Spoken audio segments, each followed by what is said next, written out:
Minus into minus చేస్తే plus answer వస్తుంది. Plus into plus చేస్తే మళ్ళీ ప్లస్ ఏ వస్తుంది. ప్లస్ ఇంటూ మైనస్ చేస్తే మైనస్ ఆన్సర్ వస్తుంది. మైనస్ ఇంటూ ప్లస్ చేస్తే మళ్ళీ మైనస్ వస్తుంది. ప్లస్ అంటావా లేక మైనస్ అంటావా చిన్న? ప్లస్ అంటావా లేక మైనస్ అంటావా కన్నా?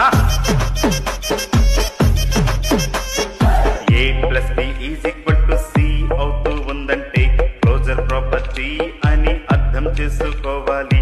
A plus B is equal to B plus A అవుతుంటే కమ్యూటేటివ్ ప్రాపర్టీ అని అర్థం చేసుకోవాలి. ప్లస్ అంటావా లేక మైనస్ అంటావా చిన్న? ప్లస్ అంటావా లేక